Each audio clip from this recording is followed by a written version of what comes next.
Welcome, welcome, welcome. It's C&T Talking Tigers. I'm your boy Tony Milford.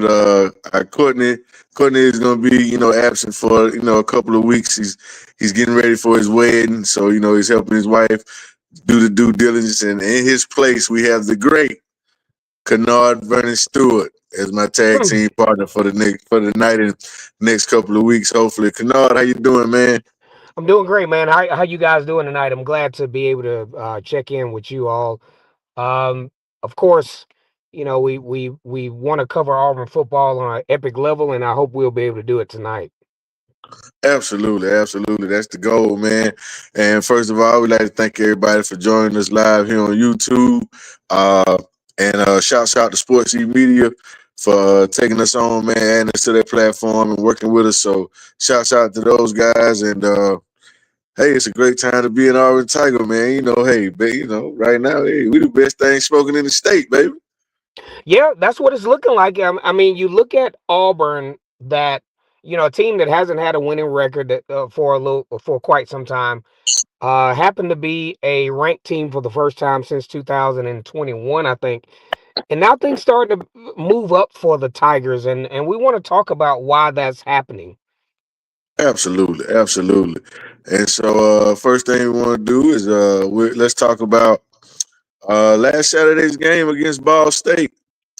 Uh, we uh we had Ball State coming to Jordan Hare. 42-3 was the end results. I would have liked to put up a few more points, but before we just dive into the specifics on stats and hit and this, that, and the third, tell me what your overall view of the game was, Kennard. Well, my overall view of the game was first of all, I think about defensive dominance from the Auburn Tigers. You look at a team that allowed -3 yards of rushing from Ball State, and I think even though it's Ball State, it's hard to do that against anybody, in my opinion. And that just goes to show the athleticism of the defense for the Auburn Tigers, and where they can continue to grow because they're still rotating guys. I was actually, talking a little bit earlier to Chandler, and I'm like, who's the guy at Auburn?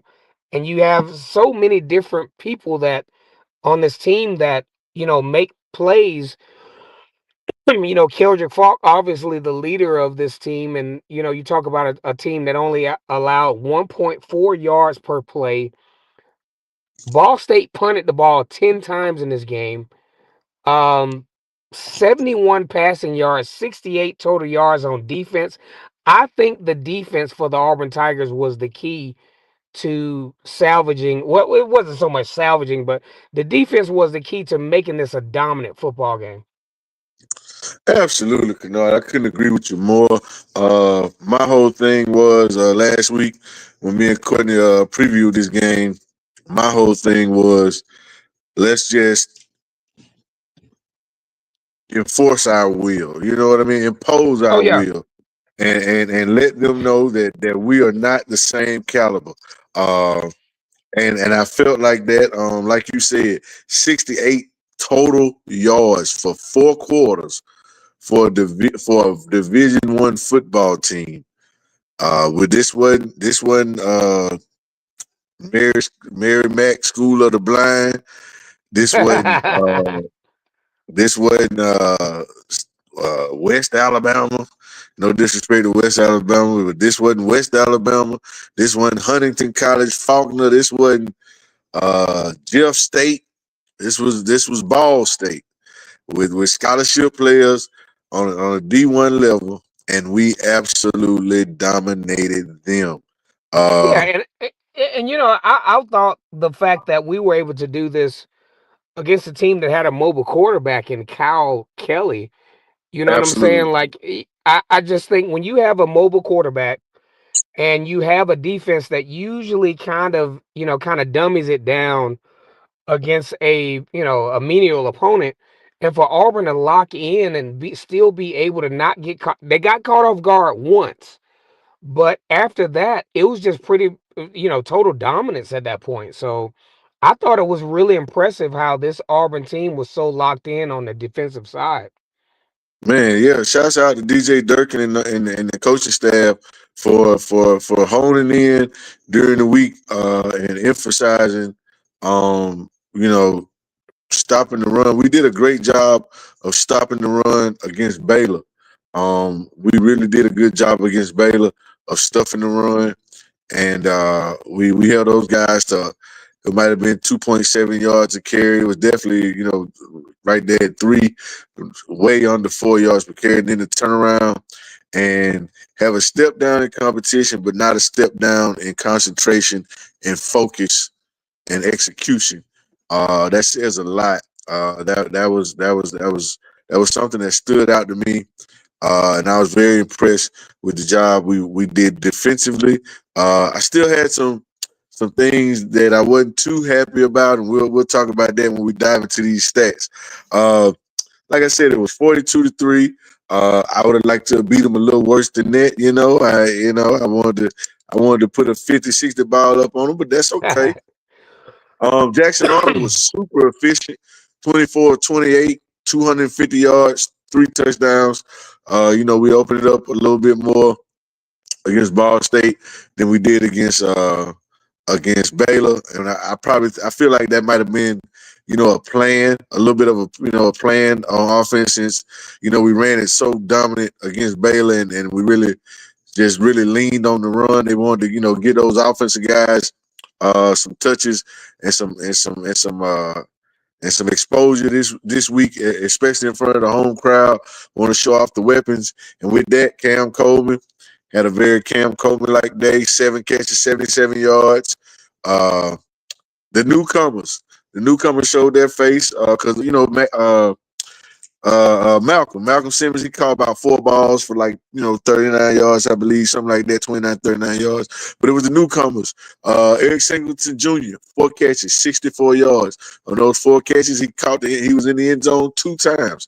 So two of Jackson Arnold's touchdowns went to Eric Singleton. Horatio Fields, who is starting to seem like he might be a good target to have, from Wake Forest. He's a bigger guy. More on the possession side. 6 catches, 51 yards, and a touchdown. So all three of our touchdowns in the passing game came through the portal. Jackson Arnold, Eric Singleton Jr., Horatio Fields. And even in the run game, Darrell Robinson broke off that 54-yarder. And that was on that thing. He only had 2 carries, and then one of them was that 54-yard touchdown. So the portal paying dividends already offensively. Like to shout out Jeremiah Cobb. He waited patiently to get his turn. I know his former coach, Kirk Johnson, that was at Catholic. He wasn't too happy last year that Jeremiah wasn't getting the ball enough. And so hopefully these last couple of weeks, with Jeremiah getting 16 carries the week before the touchdown, and he went 11 for 121 and 2 touchdowns Saturday. Hopefully, that's getting him more comfortable and getting his feet wet, especially with Damari out of the game. Jeremiah stepped up big. It's good to see that the talent level and the depth on offense is very apparent. We got multiple backs that can hit the head on the goalpost. We got multiple backs that can get tough yards. As far as Darrell and Damari, when he comes back, Cobb is electric. He can get it and go. We know our quarterback. He ain't afraid to stick his nose in there as a parent for the 16 carries over 130 yards he had last week. Didn't have to do too much of that this week. So to show the versatility of people saying, well, he can't really throw. He comes out this week, 24 for 28, 250 yards, 3 touchdowns. It was a really, the offense was just about as dominant as the defense was. Defense, really showed its merit. But 27 first downs that we had. Can't complain about that. I love that. I love moving the chains because you get first down, that's gonna lead to touchdown. So 27 first downs to only giving up 6. You know what I mean? They got 6 first downs. That's what 6 to 8 yards, 6 first downs, that about equals out. You know what I mean? Yeah. Uh, Yeah. Third down efficiency, we were 6 for 11 on third downs, a little over 50%. I love that.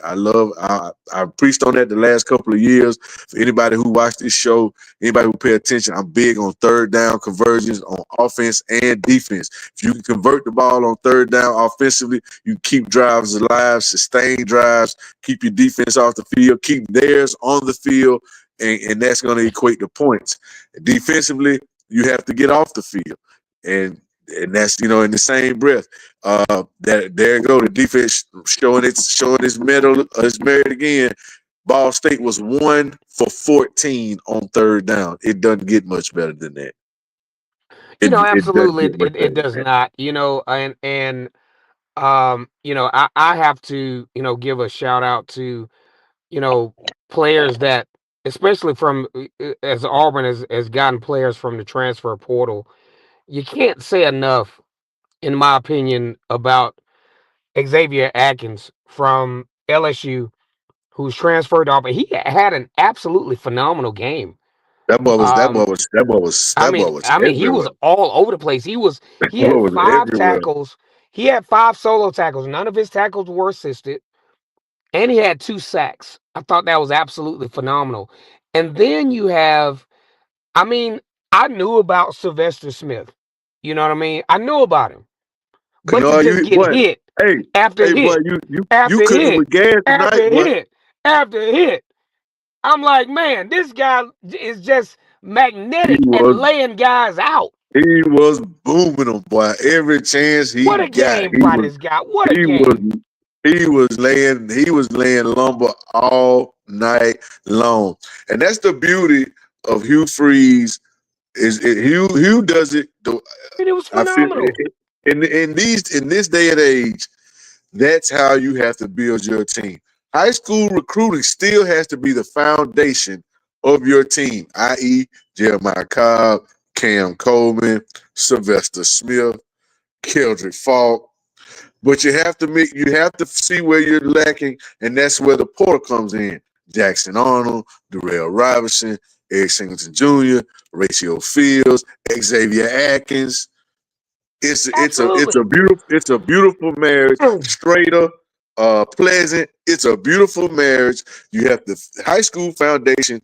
Your foundation of your team still has to be recruiting, because if you look at the elites, the team that we're aspiring to be, the teams that we want to beat and replace their name with ours, their foundation is based and built on high school recruiting, and they fill needs and voids through the portal as they see fit. Georgia still Absolutely. Georgia still recruits at an extremely high level, and they don't stop. Ohio State still recruits at an extremely high level. Oregon recruits at an extremely high level. Penn State, I can go LSU. Those siren suckers up north in Tuscaloosa, they all recruit high school football at a high level, and then they also dive into the portal and grab what they need to fill holes and needs here and there. It's a beautiful way of doing it, and I can't say enough about the job that Hugh Freeze and the staff at Auburn are doing on the recruiting trail as well in the portal. Um, Well, I'll I tell you mean, this. Oh, I'm sorry. I didn't mean to cut you off. no, go ahead. Now, I'll tell you this. Another thing that people don't get about this whole recruiting thing is that there are bonds that are built during this process. Players Absolutely. start to mesh. Players start to, you start to get this brotherly type or fraternal type situation with guys, to where I'm not just because see, when you have a team where you have a bunch of transfer portal guys, yeah, we might do pretty good, but we don't really know each other like that. We don't really have a bond like that. But when you've been on the recruiting trail together, and when you're able to, establish that bond, there's a different level of play that happens when you have a bond with the person that's right next to you. You know what I'm saying? And I think that's what I feel with Auburn, is that these guys like each other. These guys know each other, and these guys are going to battle for one another. And I think when you have what I'm saying, like a team full of transfer players, it's kind of like It's hit and I'm gonna miss, only be man. here for a year or so. And Yeah, I'm just trying to see what I can do to get in the league. But when you have high school players that have gone on these trips together, that have come on these games together, I just think there's a different kind of bond and that different kind of camaraderie. And you're starting to see it on the field for Auburn, in my opinion. absolutely, brother. Hey, bro, you hit the nail on the head. These guys are loving each other. The guys that came in, uh, with Cam, Malcolm Simmons, Bryce Kane, that group of guys, and this next group that came right behind them with Deuce and all the boys on offense, the Jared Smiths, the Fagans, Yes, sir. all those guys that came in, that these guys came together to accomplish something together.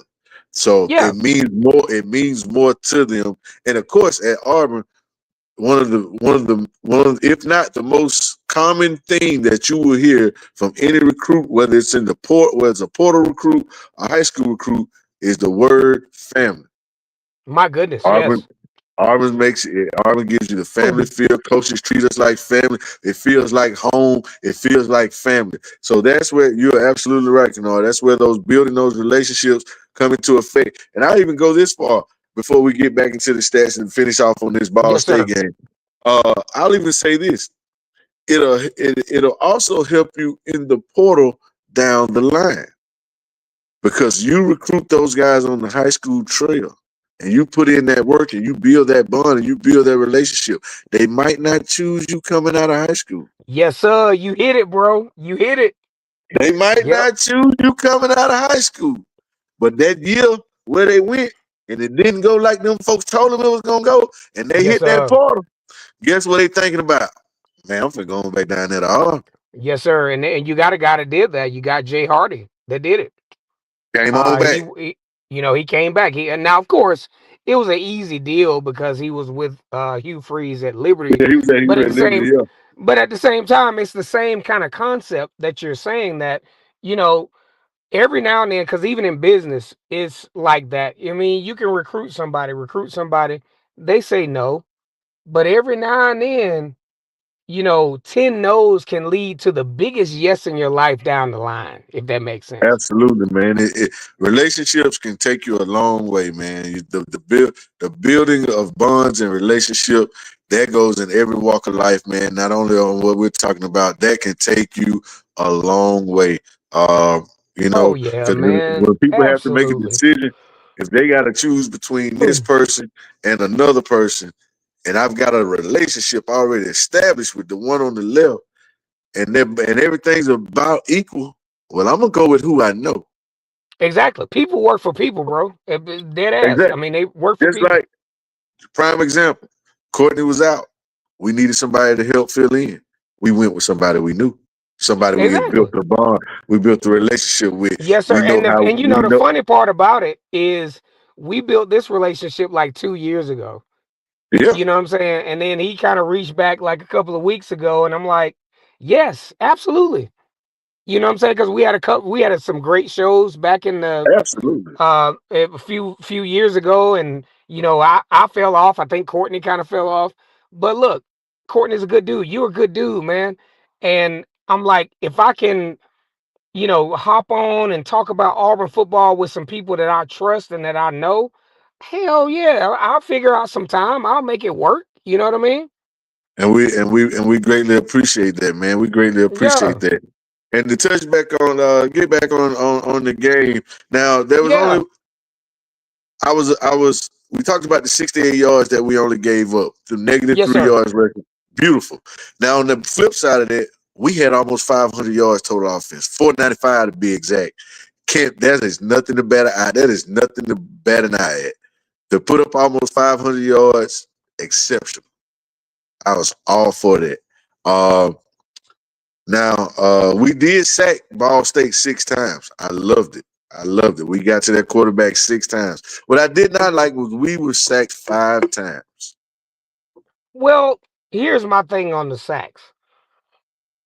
Excuse me. I don't think it was so much of a offensive line issue. I think it was somewhat of an indecisive issue on Jackson Arnold's part. I think he missed. Well, two of the sacks I know were on the offensive line, but three of Yeah, them were indecisiveness on Jackson Arnold's part, which I think can be coached because he even slammed the ball one time on one of the mishaps on his part. So I yeah, he knew think, it was his fault. yeah, he knew it was his fault. So I just think that that was some growing pains. I think, adding some new wrinkles to the offense, but I don't think that was a reflection of the Poor offensive quality line of the play. offensive line. Absolutely not, because Yeah, I mean they've been protecting this guy, and whenever he's been sacked, it's either, as a matter of fact, the sack against Baylor, it was not the offensive line. It was it was actually a not. misread by the running back, Running back. missed the Yep, block. yep, So I absolutely. think, you know what I'm saying. So we I just cannot. And I will never excuse the offensive line if they're playing poorly, but in this case, I think it was more of the read, getting used to the read option, missing some Right. blocks, but it definitely was not, in my opinion, those 5 sacks are not a reflection of the talent that we have at the offensive line, if that makes sense. Man, it makes a lot of sense. We haven't been this talented across the offensive line in a long time. We haven't ran this ball this effectively. We haven't had the time and the efficiency in the passing game in this manner in a long time. Well, Since I'll go ahead and, I ain't mean to cut you off, but I don't know if, I know we've had it, but we haven't had it consistently. We had it in absolutely not. 2004. We had it in Yeah, not 2010. We had it in 2013, and we had it in spots in the Gus Malzahn era. But I don't know if we've ever had that kind of talent on the offensive line, at least consecutively. And I think where people just, lose the mark with Hugh Freeze is that he's building something that can be consecutively great. absolutely. Um, and I don't know. I hope it works out. And a lot of times, even with even when we predict Auburn, we're kind of scared to predict what Auburn's going to do because in the back of our minds, we still have that Auburn mentality. You know what I'm saying? We still have that, you know, yeah, we got a good team. We've had a good recruiting class, but I don't know. But what we don't realize is that we have blue chip players on this team. Auburn actually has the number 11th ranked roster in America right now. So the stats and the results should not be a surprise to a lot of folks at this point, and I think it's going to show up next week or in the next couple of weeks, and hopefully I'll be invited back on the show to where we can talk about it. Absolutely, man. I've been telling people. I've told people from the jump. Courtney can attest to this. Whenever he comes back, we ever talk. Before we hired Brian Harsin, I said let's hire Hugh Freeze. I was on this Hugh Freeze train a long time ago because I knew bringing in Hugh Freeze, we were going to start to recruit, develop, and produce NFL type talent. We're going to bring in guys who have NFL aspirations. They're going to look like NFL players. They're going to develop Yes, and become NFL players. Now, and that's the beauty of of bringing in a Hugh Freeze, and that's why you see the guys that are making plays, and when you like you just said, the 11th rated roster in the country, because that's the level you have to be. That's the level you have to be at to sustain success in college football over an extended period of time. I Not just think have a so, good man. season, not just have a good season this year, and maybe no to be consistently. As I hate to keep using these guys as an example, Georgia, Ohio State, like those guys were up in Well, to Tuscaloosa. be honest with you, I think you should use those guys because it's a great example.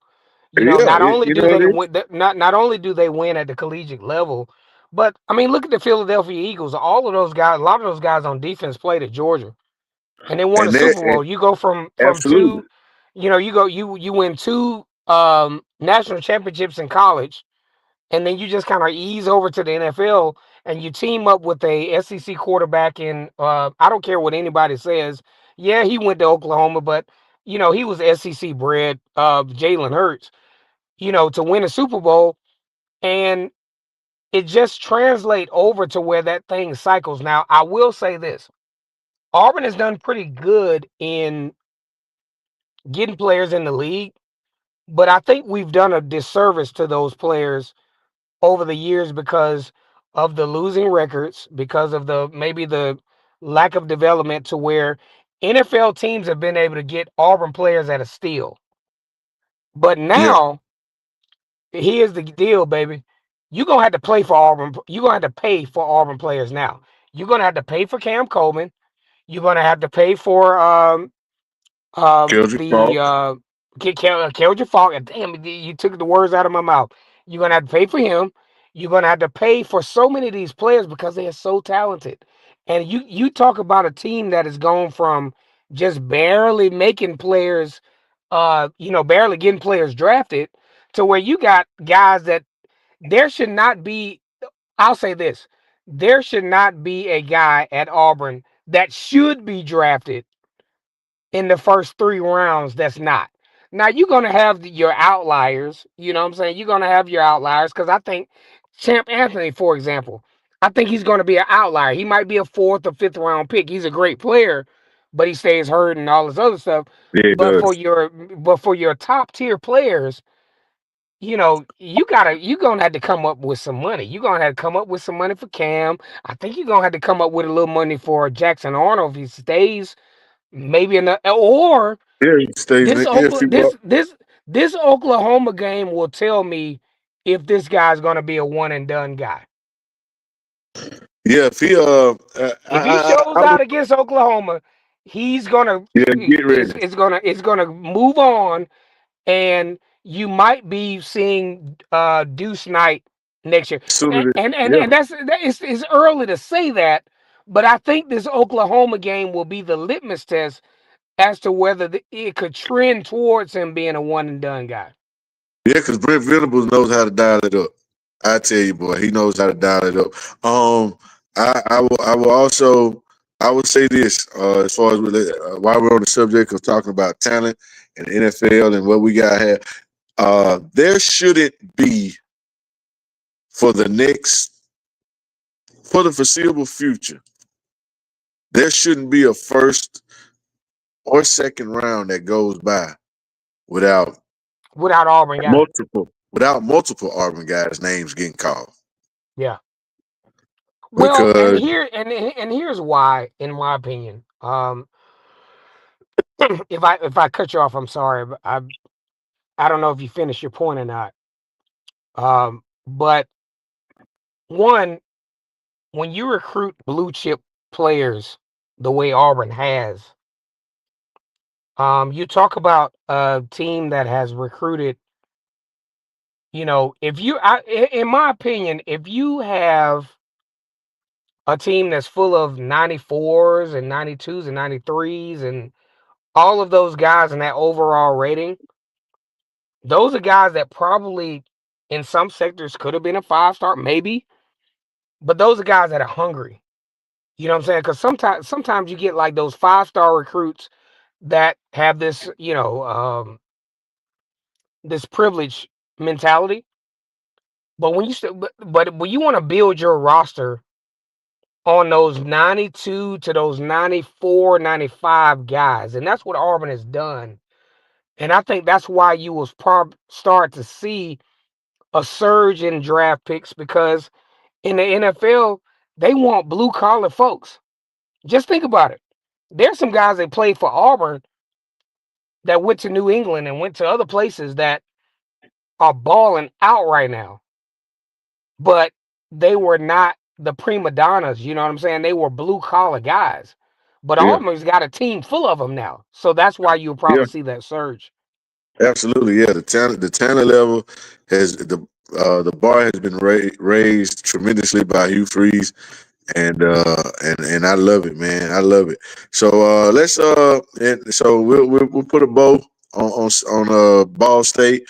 We did what we came to do. We dominated those guys. One thing I would like to see before we move on to South Alabama, Yes, sir.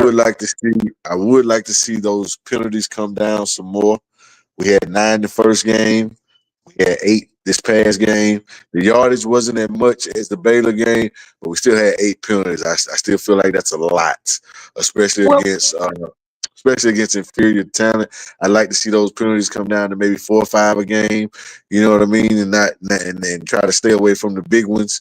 But that's a work in progress. I like to yes, see those sir. penalties come down. And with those penalties, you know, penalties are bad, of course, but the timing of the penalties are real bad.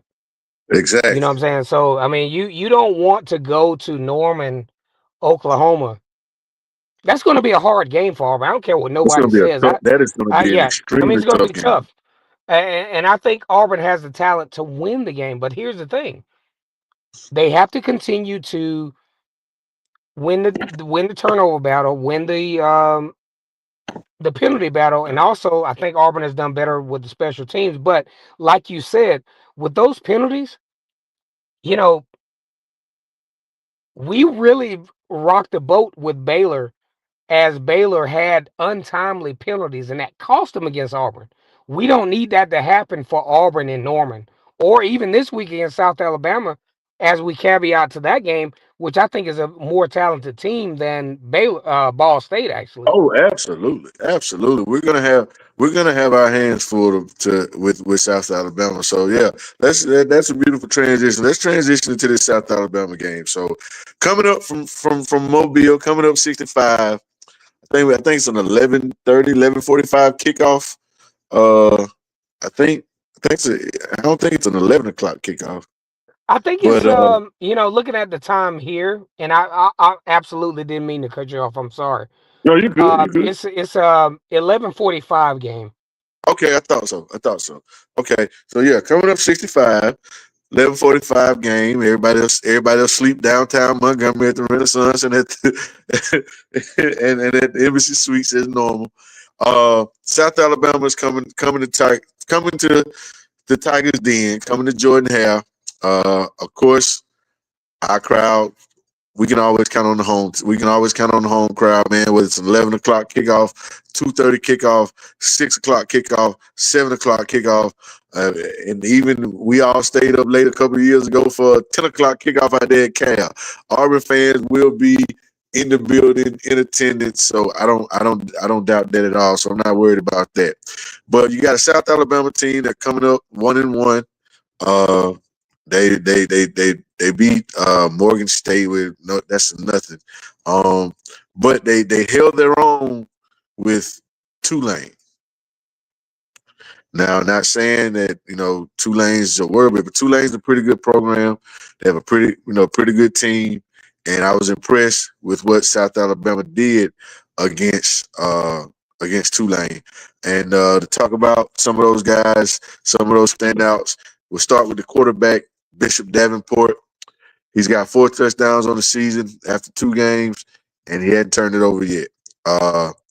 He's a dual threat quarterback. He can run, he can throw. Against Tulane, he was 17 to 24, 231 yards, 2 touchdowns, and he also had 12 carries for 63 yards and another touchdown. So that's almost 300 yards of total offense and 3 touchdowns in total from a quarterback against a pretty good Tulane team. Not as good as Auburn, not as talented as Auburn, but the talent is there, and that's an indicator of what they can do. Uh, in the backfield, their starting running back Kentrell Bullock. Like I said, 2 games, he's averaging 117 yards, and he's put up 3 touchdowns. Once again, I use Tulane as an example. He had 24 carries for 107 yards and a touchdown. That is not a bad day. That is not a bad day at the office, no matter who you're playing. But for them I feel like South Alabama, I think Tulane's a step above where South Alabama is. Tulane was really pushing close for a playoff spot a year or 2 ago, and they showed well. The third leg of their 3-headed monster, Devin Voisin, the wide receiver. He's averaging 110 yards a game. He's also put up 3 touchdowns in 2 games. And once again, against Tulane, 8 catches, 152 yards, and 2 touchdowns. So if nothing, so if nothing else, these guys at their positions, quarterback, running back, receiver, against a talented Tulane team, which we just brought in. We just brought in a guy from Tulane. We Oh brought yeah. in we brought in a guy from Tulane. So Tulane is a good ball club, a talented team, and these guys went toe to toe and they put up production. 17 to 24, 230 yards, 2 touchdowns, 12 for 63 and a touchdown from your quarterback, 24 for 107 and a touchdown from your running back, 8 for 152 and 2 touchdowns from your best receiver. That is nothing to sneeze at. So It South absolutely. Alabama, this Hey, this look. ain't Alabama A&M. This ain't No, sir. Alabama State that we're playing. Let me tell you something. Here's the thing. The game was 33-31 um, with Tulane against Yeah. University of South Alabama. Now, here's something you want to look at that a lot of folks, because I always on my channel I always talk about looking at the game within the game. Number one, you want to look at the fact that you know South Alabama kind of shot themselves in the foot on third down efficiently. They were 4 for 12, Yep. and Tulane was 9 for 17. That's actually 5 more third downs, and probably in more crucial situations converted for Tulane to kept the game going. But the game was still pretty close, right? Yep. So, another thing I look at is I like South Alabama, man. They average 6.5 yards per play against a very respectable football team, a respectable team that usually gives Auburn a little trouble, to be honest with you. Absolutely. Um, you know what I'm saying? So, with those things in mind, and a lot of folks don't look at this. Tulane was up against University of South Alabama 27-14 going into the fourth quarter. South Alabama actually outscored Tulane 17-6 and almost beat Tulane. So this is a resilient team. This is not a Absolutely. team that's going to be like, okay, you get up on us 24-0 and you win. And plus, what people don't get too is this is the University of South Alabama. Now, I'm not saying that like, okay, yeah, this is University of South Alabama. They have this superior. No, I'm saying this as you got players on University of South Alabama's team that grew up as Auburn fans, grew up, you know, uh, idolizing the possibility of going to Auburn. Now they get to play in Auburn. So you don't think they're going to give their best shot It's a lot, when they're here? exactly. It's a lot. It's exactly. It's a lot of homegrown talent that Yeah. said they didn't want me. So Yeah. So let me watch go what I'm ahead and finna go do. go up in there. And of course, I don't think I'm going to win, but albeit I'm not going to Jordan Hare to lose. Exactly. You know what I'm saying? And that's what a lot of people don't get. That's why Alabama, I applaud Auburn for this, for actually scheduling these types of teams with South Alabama. Now, they don't need to schedule Troy and they don't need to schedule UAB. They don't need to do that. Why you say that? Sir? Why you go there? Why you say Well, that? They don't need. I just think UAB, well, you can schedule UAB, but don't schedule Troy. Troy will beat you. You know what I'm Sure. saying? Troy will beat you. All But right. Sure. They'll try. They'll try. yeah, they'll But beat you. because But what I'm they saying had is, Dabo. Hey, they had Dabo shaking for a little bit, oh man, saying, had me shaking. I was like, oh man, I'm about to have I'm like, man, this is about to be a thing. But you know, I applaud these games from Auburn, and I think this is going to be an exciting atmosphere. And you're going to have a lot of fans that are going to be on both sides because you're going to have some aunties that's got a nephew that plays for South Alabama's got a cousin that plays for Auburn, and I think that's going exactly. to be such a great atmosphere. And I think they're going to play hard. I think University of South Alabama has a lot more talent than any team that Auburn has played outside of Baylor up to this point. Absolutely. And and Absolutely. and I think it's going to challenge Auburn to a point to where they're going to have to play on their heels. They're going to have to play in some adverse situations because look, we can say whatever we want. But I have to wake my son up. He's like 17 years old every morning to get him to go to school at 6 something in the morning. So what you're asking is a bunch of kids, these are kids still. You're asking them to wake up at, like 5 o'clock in the morning, get ready for a game because you got some wine. I'm pretty sure, as athletic and as talented as Auburn players are, and even South Alabama's teams are, you got some whiners and some guys that ain't morning people and all that other stuff. You trying to roll them out of the bed and get them ready for a game at 12 o'clock, and that adds even more challenges. And we just got to see how this ball is gonna roll, baby. Absolutely, absolutely. I now I will say this. The offense South Alabama's offense is going to present more of a challenge than Ball State ever did. So I'm interested to see how our secondary responds and steps up to the challenge from what we did against Baylor. I feel like Baylor, we gave up a lot of yards because Baylor threw the ball a lot. Sawyer had almost 50 attempts. I think it might have been 48 attempts against us. I think he was 25 for 48 or something like that. So it was right around 50%. He didn't have a great percentage, but he threw it a lot.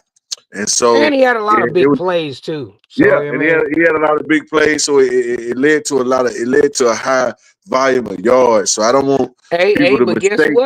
But guess what? It turns out Baylor Baylor ain't is bad. all right though. Baylor ain't bad. Ask Red Lashley. Ask Red Lashley about Baylor.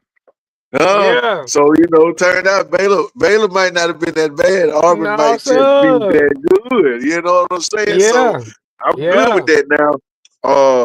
Where I'm encouraged, where I feel like we will. I mean, because of course I feel like overall we're just a better team. I feel like we're better coaches, better players, better program, all that. I mean, That's what I'm we paid saying. $1 million for a quarterback. We better be good, man. Exactly.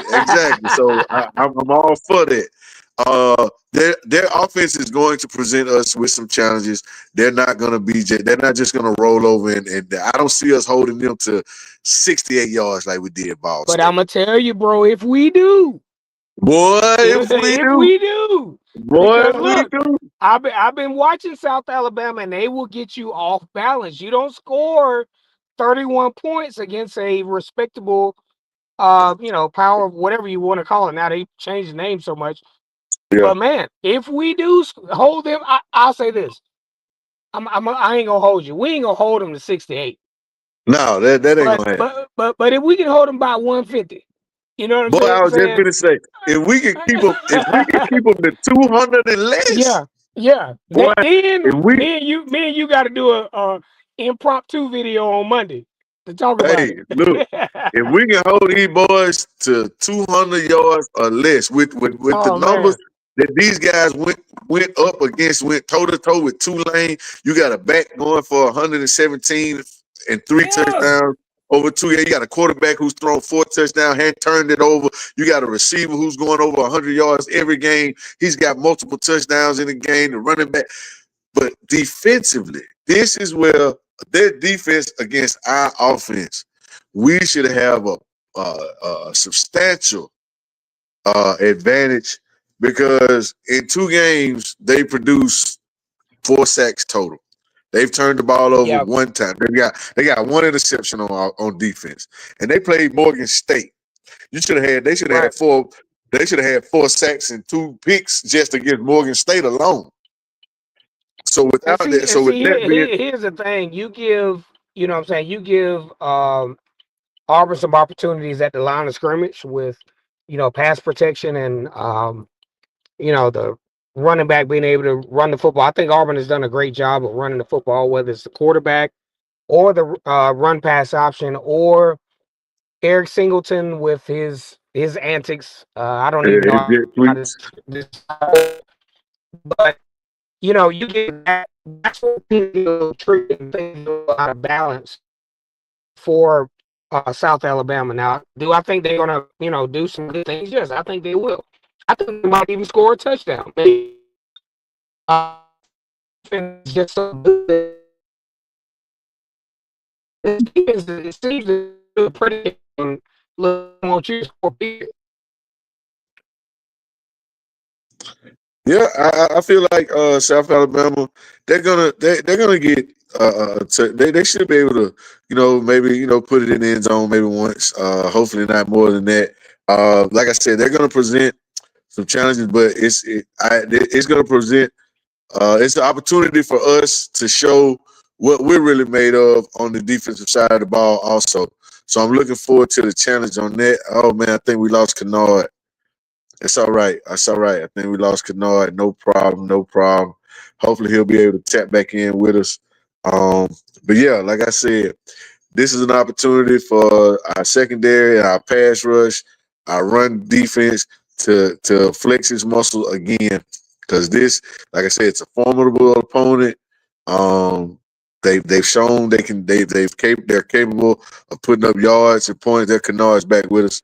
Uh, Oh yeah, I'm back. My bad, man. I lost connection. I'm like, what the heck, Yeah, man? it's all right. It's all right. Just a little technical difficulty. But like I was saying, it's an opportunity for us to prove that we have the guys capable of getting the job done defensively. Because I feel like offensively we should be fine. But I'm excited to see what the defense is going to do against this South Alabama offense at home. So with that being said, Kenard, what do you think, man? We got South Alabama coming in 11:45 kickoff. What? Give me a score, man. What do you think? What do you think this game's gonna look like?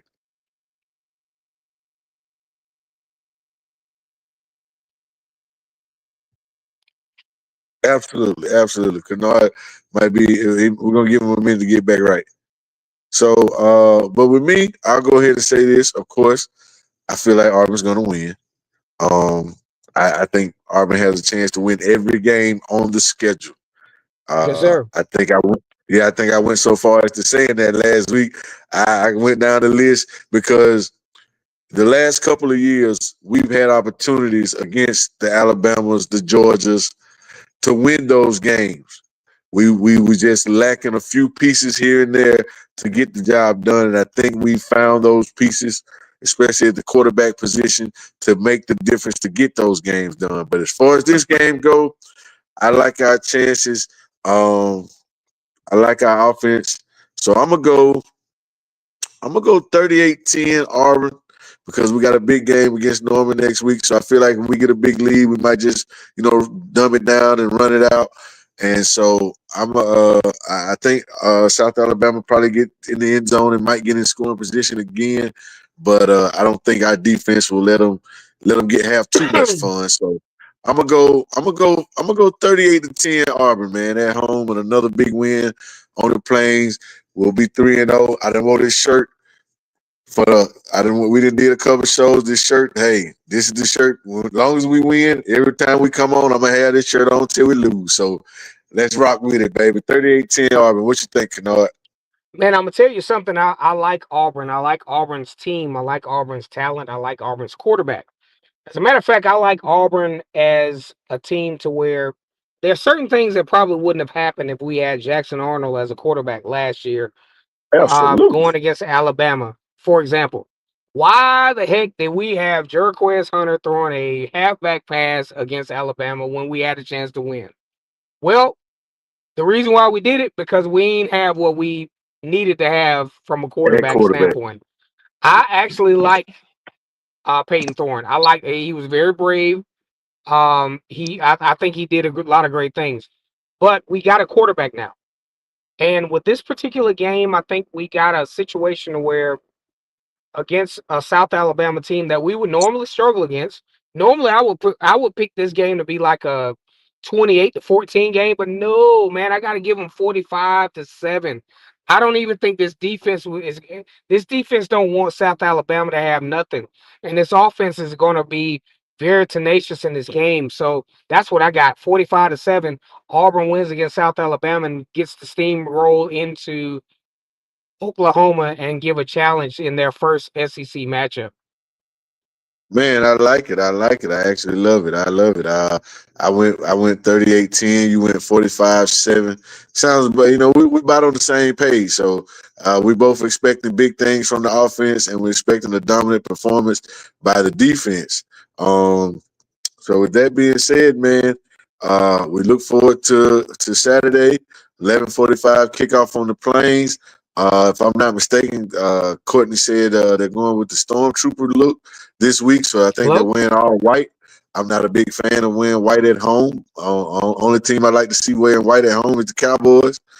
Uh, Kenard might have stepped out for a minute, but at least we got his prediction.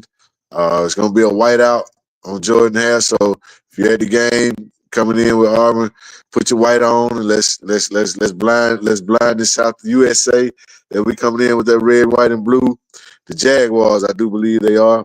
We appreciate them. Shout out to Auburn for supporting the smaller schools in the state. We've last few years we've had Alabama State come up show out at halftime. We had Alabama A&M come up and show out at halftime. We uh we bringing in South Alabama. Let's get a UAB game. Let's bring in North Alabama. Let's bring in Miles, Tuskegee. Let's bring them all in, man. They don't do that in Tuscaloosa. They must think they too good, but the people, God's country, Jordan Hare in Lee County. We support the other schools in the state, and I love that about us. So unless Kenard pops back in within the next few minutes, we're gonna wrap this show up, man. We appreciate everybody coming in, joining us. I can't get to your comments. Courtney, I think Courtney has access to that on that side, but yeah, we're waiting on Kenard to come back in. If you did leave some comments, there we got 43-14. Courtney, our man, co-host Courtney Chandler, he's got it 45-14 Auburn. We appreciate Courtney checking in. He's helping us behind the scenes. He's still a part of the show. Like I said, it is C&T, so you can't have the T without the C. So yeah, shout out to Courtney, 45-10. Uh, we appreciate that. So we'll give Kenard a minute to get back in here. Oh, I'm back in. Oh, there, yeah, he's back. So yeah, like I said, putting the bow in this thing, man. Auburn's gonna be wearing all white. 11:45 kickoff. Courtney's got it 45-14. Kenard's got it 45-7. I got it 38-10. Basically, we all got Auburn whooping ass this weekend. You know what I mean? Sir. So that's what it is. So, Kenard, man, we appreciate you spending time with us, man, coming in and helping us, man. And we look forward to it, man. If God willing and the creek don't rise, as the old people say, we'll see y'all next week. Hopefully, sir. Kenard will be back to join us next week. I thoroughly enjoyed it, man. Ain't nothing like talking some Auburn football, man, especially when we're winning. So, Yes, sir.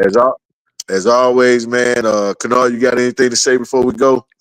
All right, you too. Once again, it's Kenard Vernon Stewart here. Well, I definitely enjoyed being on this podcast with Toney and Chandler. Down in Deep South, college football is keen on the plains of Auburn. The battle cry is War Damn Eagle. Yes, sir. And as always, we thank y'all for coming out. God bless you. Good night. And whoa, Oh. Eagle. Eagle. Hey. Hey, yeah.